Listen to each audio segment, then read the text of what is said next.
8 more people have been arrested in a massive Hong Kong fire at Wang Fuk Court residential compound in the Tai Po district. This takes the count of arrested people to 11.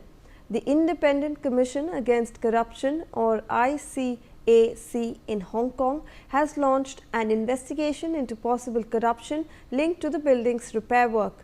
The 8 people arrested include engineering consultants, scaffolding subcontractors and a middleman.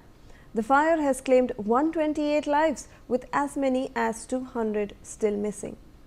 So Arzu, this is the 11th arrest that is happening in this Hong Kong fire case.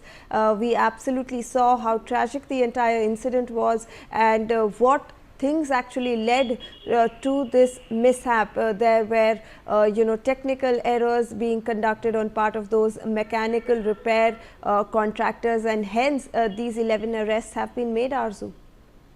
Well, Hong Kong's anti-graft body said that it has arrested 8 people in connection with the fire that ripped through a high-rise apartment complex, killing at least 128 people, and with 200 is still missing in the city's worst fire in nearly 80 years. And in fact, now the total arrest has reached to 11. 3 people has already been arrested earlier after the incident, and now 8 more people are being arrested and being investigated. Also, authorities said they have concluded rescue operations at the Wang Fuk Court complex in the northern district of Tai Po, but warned the death toll may still rise as the people are still under the debris.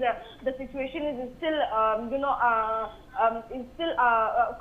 complex, and also the Independent Commission Against the Corruption also said it has launched the task force to investigate possible corruption in the renovation project at the complex after police arrested 3 people on Thursday. So definitely there might be corruption, as in the initial findings, what it was getting to know, what we're getting to know, that there were plastic sheets that were used, and due to which the flame is spread all across the building. So there might be a corruption angle in this. The Independent Commission or the other security forces are examining and also investigating this at every angle. And also the fire in the Wang Fuk Court development it started on Wednesday afternoon and rapidly engulfed 7 of the 8 32-story blocks in the complex. And this was one of the deadliest fire in 80 years in Hong Kong. Yes.